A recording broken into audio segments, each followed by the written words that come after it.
Vamos a abrir nuestras Biblias en el libro de Esther.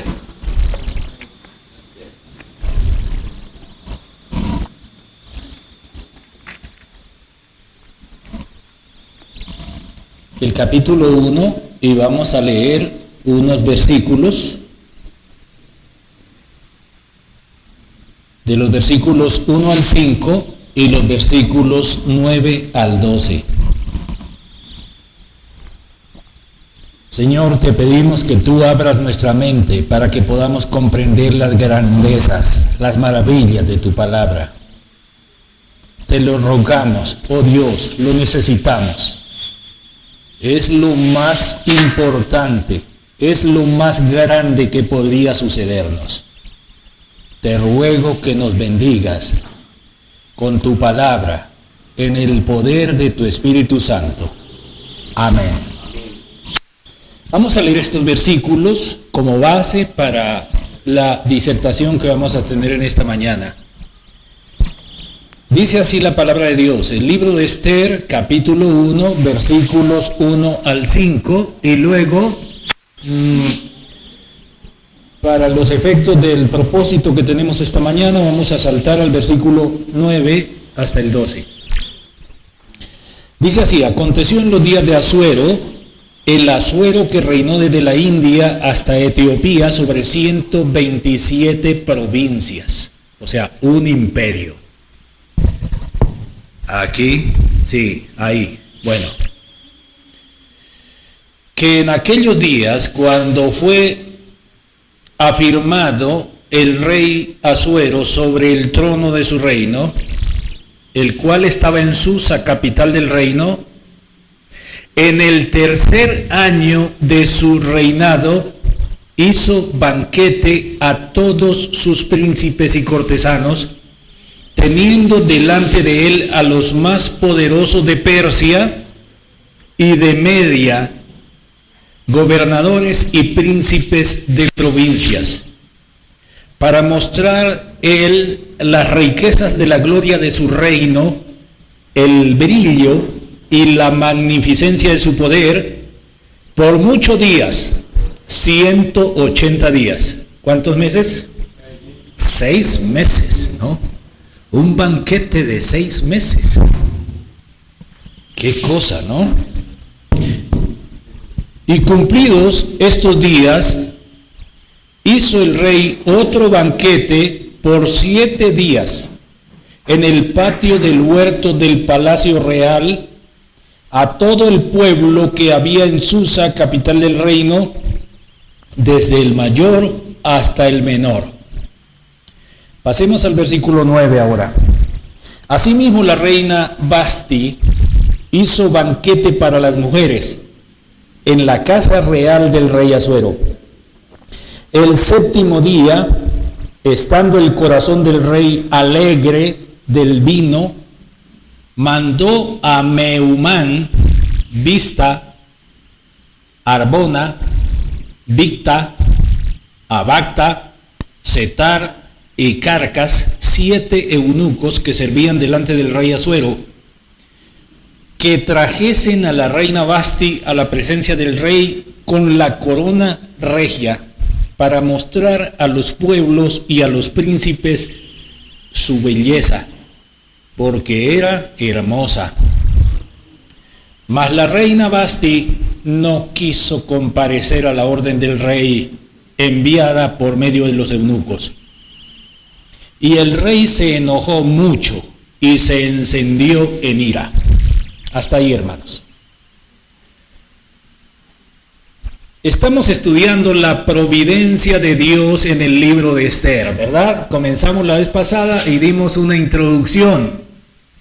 Me gustaría que las personas que no han escuchado la primera parte, que fue una introducción, saquen el tiempito y la escuchen para que tengan mejor conexión con lo que vamos a decir hoy. Así que la vez pasada hicimos una introducción, como ya dije, a este tema, y dijimos que aunque la palabra providencia no se encuentra en la Biblia, qué interesante, ¿no? Sí es una buena palabra que se refiere a un hecho que se resalta en todas las páginas de la Biblia, desde el Génesis hasta Apocalipsis. Y a ese hecho, a esa obra incesante de Dios, se le ha colocado un nombre muy bonito, muy significativo. Se llama la providencia de Dios. En la teología, en el desarrollo de la doctrina, el desarrollo histórico de la doctrina, así se le colocó. La providencia de Dios. Qué buen nombre. Dijimos en la disertación anterior que este es un hecho innegable. Igual que el énfasis de toda la palabra de Dios en el Padre, el Hijo y el Espíritu Santo. Y dijimos que en el desarrollo de la doctrina cristiana a través de la historia se consideró apropiado denominar esta doctrina con el nombre de la doctrina de la Trinidad. Pues enfatizamos que tampoco está en la Biblia la palabra Trinidad, pero la usamos y es un buen nombre. Un nombre para este énfasis que hace la Biblia tan reiterado en todas sus páginas también, del Padre, del Hijo y del Espíritu Santo. Entonces, en el mismo sentido, usamos la palabra la providencia de Dios. Bien, esto de la Trinidad, solo para concluir aquí, porque no es nuestro tema, comenzó a desarrollarse desde el primer siglo, con los discípulos de los apóstoles, con los llamados padres de la iglesia. Y así se fue desarrollando y hubo disputas. Y algunos no estaban de acuerdo y hubo herejes que se levantaron como un tal Arrio. Y así finalmente hubo un concilio llamado el Concilio de Nicea en el año 325, donde se definió en forma oficial la doctrina de la Trinidad. Y esta es una ocasión, este es un argumento, como decía la vez pasada, que usan los testigos de Jehová para decir que la doctrina de la Trinidad no está en la Biblia y que fue acuñada, que fue inventada 300 años después. Pues bueno, el diablo siempre tiene algo de razón cuando habla, pero está torciendo la verdad. Ese es el problema y eso es lo que sucede aquí también. Bien, sigamos entonces con la providencia. Algo similar entonces sucede con la palabra providencia. Es cierto que no está en la Biblia, sin embargo necesitamos un nombre para ese gobierno supremo, soberano, todopoderoso y perfecto de parte de Dios sobre todo lo que existe, incluido el hombre y sus decisiones libres. ¿Comprendemos eso? Porque Dios es soberano, absoluto, aleluya, alabado sea su nombre. Es soberano aún sobre las decisiones libres de los hombres. No tiene que violentar nuestra libertad. No, a mí me acusan de que predico una doctrina que violenta la libertad, pero están equivocados. Aquí estoy diciéndoles que no, pero Dios sí es soberano aún sobre la voluntad del hombre. El gran predicador Billy Graham, un siervo de Dios verdadero, ojalá haya muchos hombres como él decía que hay una parte del hombre que Dios no toca, y esa parte del hombre que Dios no toca es la voluntad. Ese siervo de Dios llamado Billy Graham estaba equivocado, porque sí, todo el hombre en su totalidad cayó, incluida la voluntad. La voluntad quedó corrompida por el pecado. Así que la voluntad del hombre por naturaleza no quiere a Dios, no quiere la voluntad de Dios, no quiere el bien. Si le presentan al hombre caído el bien y el mal, siempre escogerá el mal. Esa es la realidad. Y esa es la realidad histórica que ustedes leen desde Génesis. Desde el primero, segundo, tercero, cuarto, quinto capítulo, lean Génesis, hermanos, y encontrarán que esa es la historia repetida una y otra vez. Al hombre natural, el hombre que cayó en el pecado, le presentan el bien y el mal, y él escogerá siempre el mal. Y eso es lo que dice Dios. Así que para poder Dios redimir a un pueblo, Dios tuvo que hacerlo todo. Dios tuvo que traernos. Dios tuvo que llamarnos, Dios tuvo que transformarnos, Dios tuvo que sostenernos y Dios nos llevará a la gloria sin caída. Aleluya. Ese es nuestro Dios verdadero. Es el Dios que salva de principio a fin. Gracias a Dios que la salvación no está en nuestras manos. Si estuviera en sus manos, en el primer paso que diera la perdería. Pero la salvación no está en sus manos, no está en mis manos. No, la salvación no la administro yo, no la administra usted, la administra Dios, de principio a fin. Aleluya. De otro modo, nadie iría al cielo. Esa es la verdad de las Santas Escrituras. Bien, entonces, hermanos, como ya dijimos, si queremos buscar un tema para el libro de Esther, podríamos llamarlo la providencia de Dios. A ver, ya tenemos un título para el libro de Esther. ¿Cómo le llamamos? La providencia de Dios. Eso es lo que más se resalta. Y decíamos que curiosamente, Esther no menciona el nombre de Dios en ninguna parte. Qué curioso, ¿no? No se menciona el nombre de Dios en ninguna parte del libro de Esther. Pero difícilmente en ningún otro libro de la Biblia encontramos tan exaltada esa doctrina que hemos llamado la providencia de Dios. Qué buen nombre, ¿no? Así que vamos a definir lo que sucede aquí en el libro de Esther así. Vamos a definirlo así. Vamos a definir lo que sucede aquí en Esther como, escuchen bien, como la acción continua de Dios en el mundo, en el universo entero y en todo lo que hay en él, incluido el hombre y sus decisiones libres. Eso es lo que vemos aquí en Esther. Dios no fuerza a Basti para que diga que no. Dios no fuerza a nadie, pero logra siempre sus objetivos.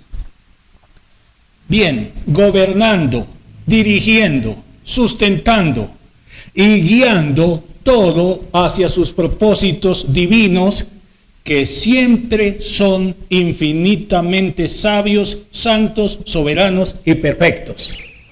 Bueno, esa es una definición de la providencia de Dios.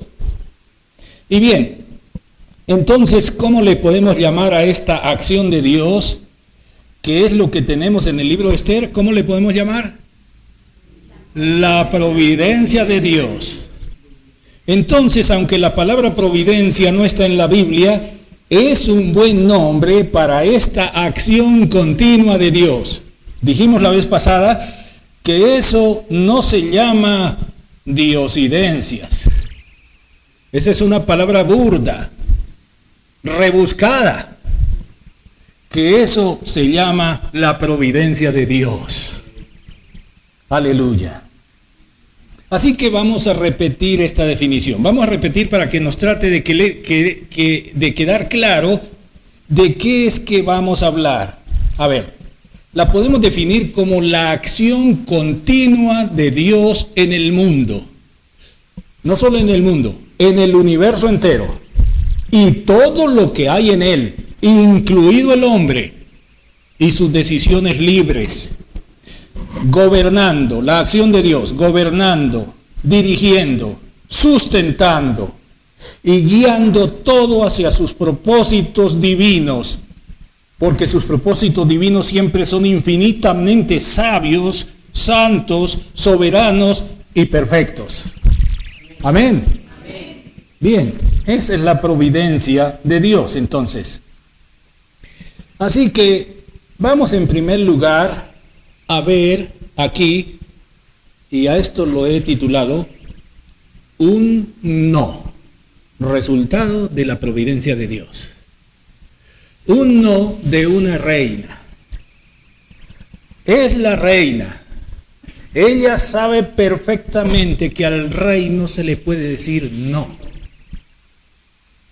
¿Qué podía suceder si se le decía a un rey no? Podía significar la muerte. Así que ella está expuesta a que pase lo que pase, no está dispuesta a acceder. Es un no. Un no que va a tener repercusiones, que va a cambiar la historia completa. Un no como los no que nosotros debemos estar dispuestos a decir en contra del mal, en contra de toda mentira, de todo engaño, de todo lo desviado de la verdad. Debemos estar dispuestos a decir no. ¿No es cierto? Bien, veamos lo que pasa aquí. A ver, tenemos que entender más o menos la trama general. El diablo ha tratado de destruir a Israel muchas veces. Y esta vez hubiera sido destruida la raza del pueblo elegido de Dios si la providencia de Dios no hubiera llenado de valor a esta mujer para decir no. Hermanos, ¿qué hubiera pasado con Israel? Hubiera sido barrido, desaparecido. Ya vamos a ver más detalles. Vasti no tenía la menor idea de las implicaciones de este no. Pero Dios, que es el gobernador supremo, soberano, todopoderoso, sabio y quien sustenta y dirige todas las cosas, aún las acciones libres de los hombres, aunque no las manipula, aclaremos siempre eso, que no las manipula, pero siempre las dirige sabiamente y las encamina hacia sus santos propósitos. Dios dirige todas las cosas hacia sus santos propósitos, todo, incluido las decisiones libres de los hombres. ¿Sí decimos amén a eso? Amén. Dios lo dirige todo. Y eso fue lo que hizo con la reina Vasti, aquí. Bien, vamos a ver. No sabemos las razones personales que impulsaron a Vasti a desafiar la orden del rey. Unos dicen que después de estos 7 días el rey y sus allegados estaban pasados de licor, era lógico, y haberse presentado implicaba un espectáculo de lujuria delante de estos hombres ebrios. Muy posiblemente sí, fue eso, y ella no quiso prestarse para eso. Otra posible razón es que es posible que se encontraba embarazada de Artajerjes, otro de los reyes. Bien, no sabemos la razón, la Biblia no lo dice. Lo cierto es que ella debió tener sus razones personales por las que no lo hizo. Pero detrás de todo estaba el supremo gobernador, gobernándolo todo, dirigiéndolo todo. Así que no sabemos los motivos. El caso es que vemos que ella lo hizo libremente. Dios no tuvo que obligarla. Ella lo hizo libre y voluntariamente. Y lo que hizo no era cualquier cosa. Esto significaba desafiar una orden del rey, como ya lo dijimos. Podía significarle la muerte. De hecho, esto le costó la corona. Pues sabemos, como sabemos, fue depuesta. Fue quitada del reino. Bien, una breve aplicación para nosotros. ¿No es que habrá cosas a las que deberíamos decir no? Definitivamente no. Vasti no tenía la menor idea de todo lo que iba a suceder debido a este no. ¿Tenemos acaso alguna idea de todo lo que Dios podría llevar a cabo con nuestras vidas si dijéramos no? No, no tenemos idea. Dios sabe, hermanos. Esto es para que confiemos en Dios. Dios sabe, solo Dios sabe cuán grande es lo que Dios tiene preparado para nosotros si somos capaces de decir no. Otros que dijeron que no fueron Sadrach, Mesach y Abednego. ¿Los recuerdan? Los 3 amigos de Daniel. Hermanos, les significaba un horno de fuego.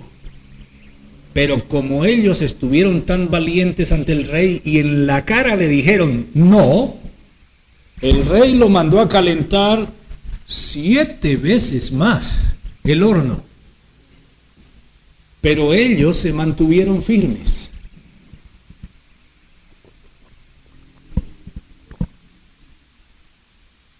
y fueron echados, como la orden del rey era apremiante.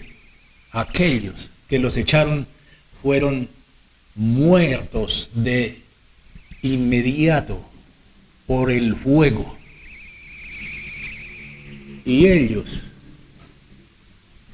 una vez los echaron al fuego, estaban paseándose y había un cuarto allá paseándose. ¿Quién sería? El Hijo de Dios. Allá estaba. Y no, ni siquiera el cabello les olía a quemado, nada, ni las ropas, intactos. Porque las cosas son lo que Dios diga que son. El fuego quema, pero si Dios dice que no queme, no quemará. El fuego quema porque así lo hizo Dios. Pero si Dios dice que el fuego no queme, no quemará. Las cosas son lo que Dios diga que son. Amén. Amén. Bien, así que no les pasó absolutamente nada. Hermanos, en la historia ha habido muchos que le han dicho no a la mentira, no a lo falso, no a la idolatría. Podríamos citar muchos ejemplos. Uno de los que más me apasiona es pensar en Policarpo de Esmirna, un discípulo de Juan, el discípulo de nuestro Señor Jesucristo. Este hombre estaba en Esmirna, la iglesia de la que nos habla el Apocalipsis, Esmirna. Allá era pastor Policarpo y allá fue desafiado a que tenía que venerar al emperador. Y él dijo no. Entonces lo ataron a una hoguera y le prendieron fuego. Y como el fuego no parecía hacerle nada, entonces lo acabaron de rematar.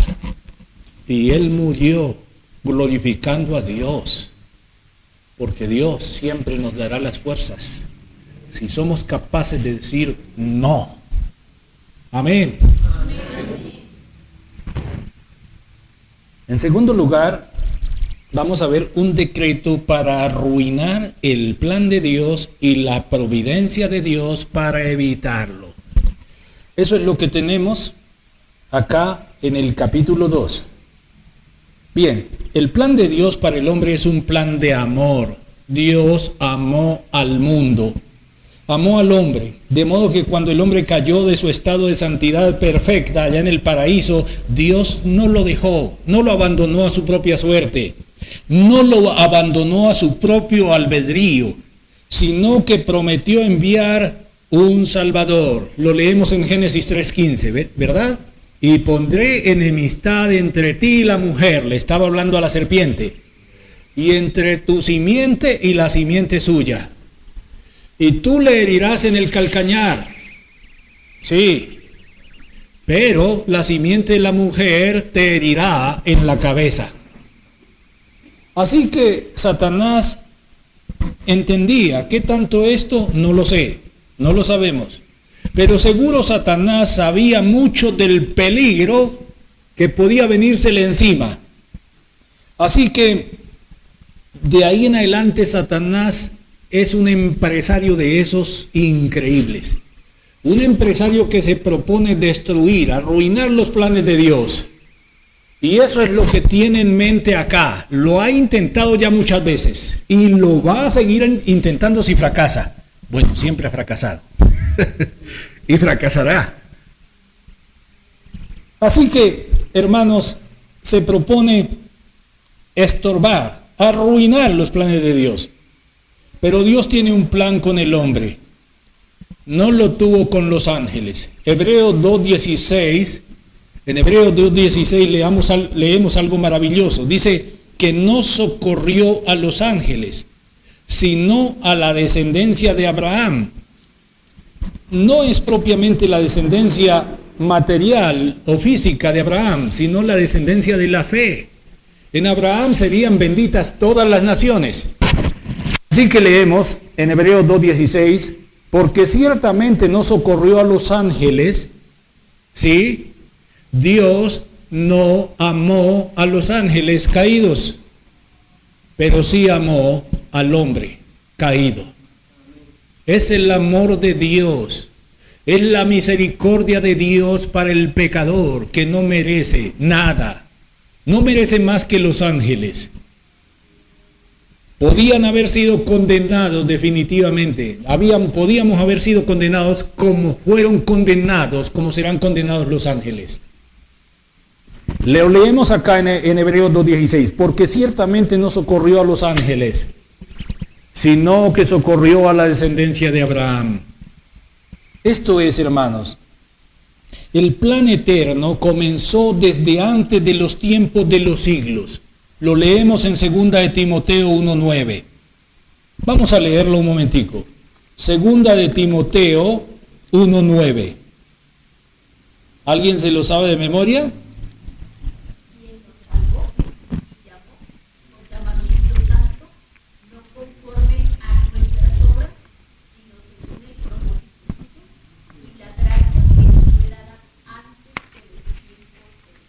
Gracias, Rosita. Qué bueno saber la palabra de Dios de memoria. Bien. 2 de Timoteo 1:9. Voy a leerlo para que todos lo escuchen. Quien nos salvó y llamó con llamamiento santo, no conforme a nuestras obras, sino según el propósito suyo y la gracia que nos fue dada en Cristo Jesús. ¿Cuándo? Antes de los tiempos de los siglos. Sí, señores. Perdón. Entonces, este es un plan eterno que comenzó desde antes de los tiempos de los siglos. Este plan no debía ser truncado, no debía fracasar, pues entonces Dios habría sido hallado mentiroso, porque su palabra no se habría cumplido. ¿Comprenden? Si usted traza un plan y no se cumple, entonces usted termina siendo mentiroso. ¿No es verdad? Bien, Dios no puede mentir. Así que los planes de Dios, la palabra de Dios no puede fracasar. Pero además, nadie hubiera podido ser salvo si Satanás logra truncar los planes de Dios. El plan de Dios habría fracasado. Ahora, el enemigo de toda verdad, el padre de mentira, también como parte de ese plan glorioso, sí, porque también esto está contemplado en el plan de Dios. Aún Satanás no ha cejado de intentarlo, ese enemigo, 1,000 veces, de una y otra forma, ya sea tratando de corromper lo bueno, desviando de la verdad, engañando al hombre con la mentira y por supuesto intentando arruinar el plan de Dios, valiéndose de decretos reales como en este caso, para evitar que el plan de Dios con su pueblo escogido se cumpla. Así que esto es lo que va a suceder. Evitar que esa promesa de Génesis 3:15 se cumpla. Claro, si destruye esa nación, entonces el último Adán ya no va a poder venir al mundo. ¿Comprenden, hermanos? ¿Quién es el último Adán? El Hijo de Dios, hecho hombre.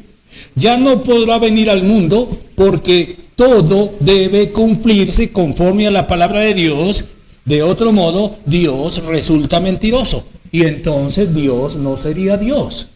Si la palabra de Dios no se cumple, si llega a fallar una jota o una tilde, si solo una jota o una tilde no se cumplen, no se llega a cumplir de lo que está escrito, entonces Dios ya no es Dios. Así que esto no podría suceder. Pero esto es lo que Satanás se propone tratar de lograr siempre. Y está convencido que lo va a lograr. Ese es un empresario de esos que se mete algo en la cabeza y dice, y nada, no conozco por respuesta el no, dicen ellos. Así que tenemos la providencia de Dios anticipándose. ¿De qué manera? Aquí lo tenemos en el capítulo 2. Bien, dice, pasadas estas cosas, capítulo 2, versículo 1, pasadas estas cosas, sosegada ya la ira del rey, se acordó de Vasti y de lo que ella había hecho y de la sentencia contra ella. Y dijeron los criados del rey, sus cortesanos, busquen para el rey jóvenes, vírgenes, de buen parecer, y ponga el rey personas en todas las provincias de su reino. ¿Cuántas eran?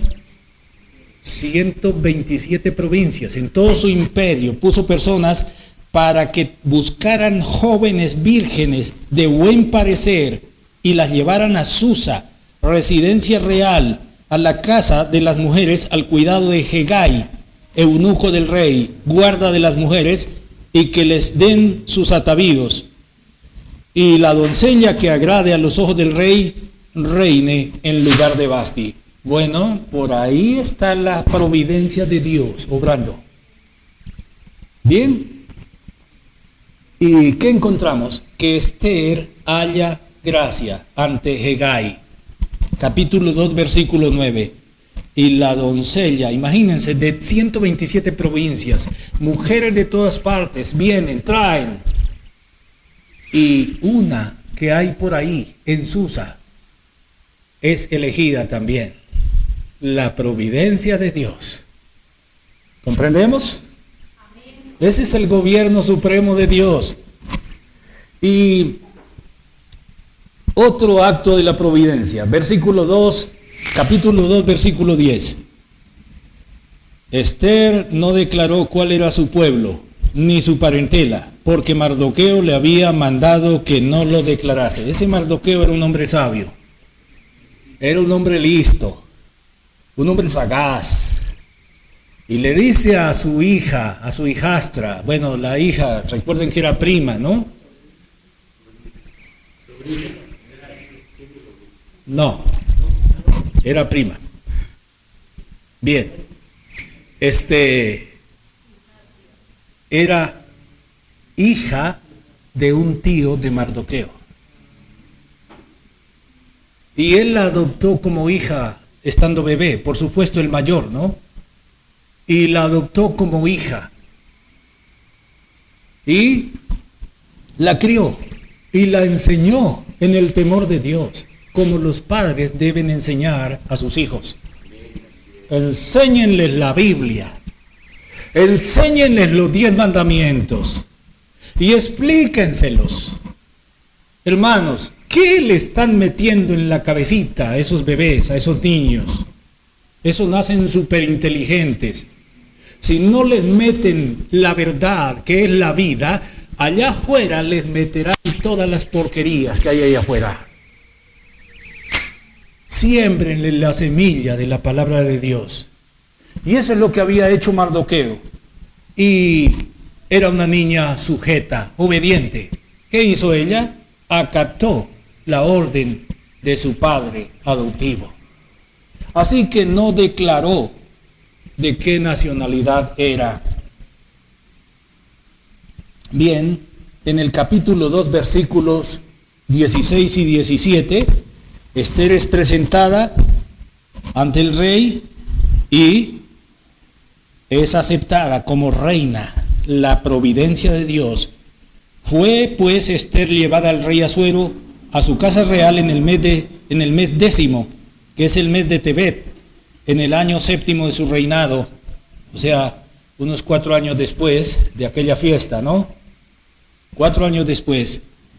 Y el rey amó a Esther más que a todas las otras mujeres, y halló ella gracia y benevolencia delante de él más que todas las demás vírgenes. La providencia de Dios gobernando aún sobre las decisiones libres de las personas. ¿Lo ven ahí? Sobre los reyes, ¿recuerdan de Proverbios 21:1 que leímos la vez pasada?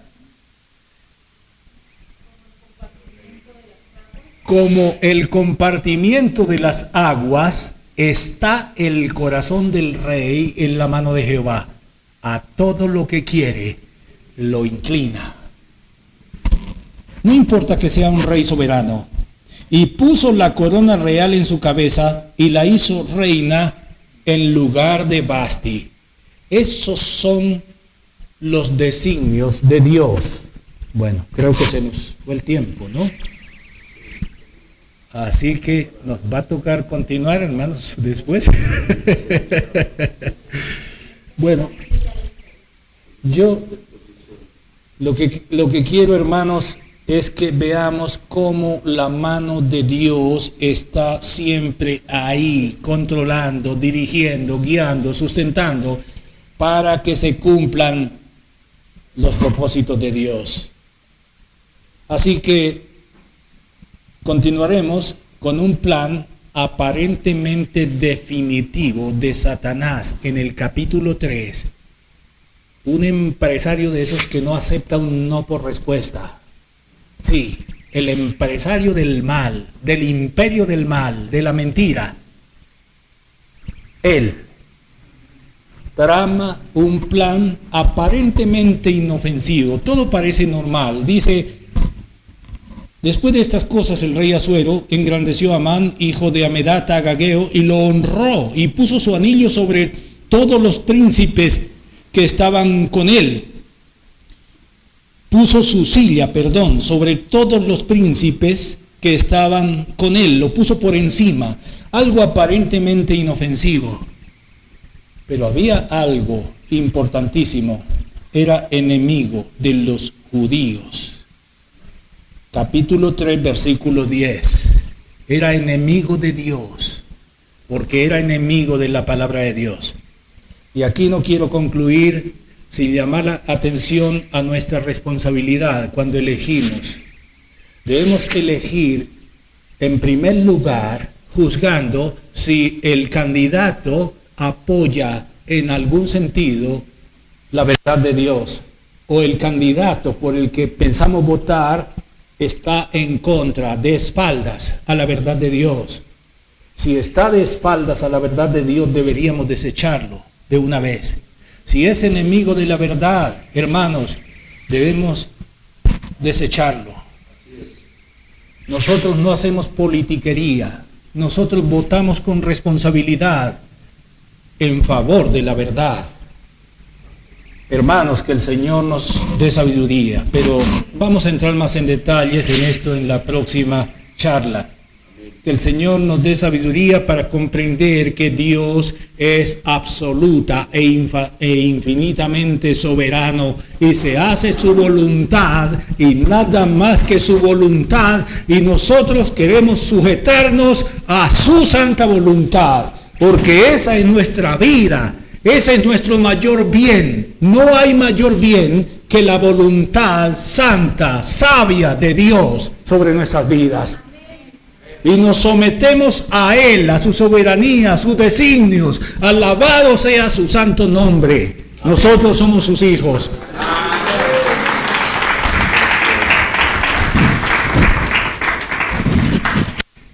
Que el Señor nos bendiga, hermanos, y nos siga dando entendimiento para comprender su palabra y seguir según la verdad.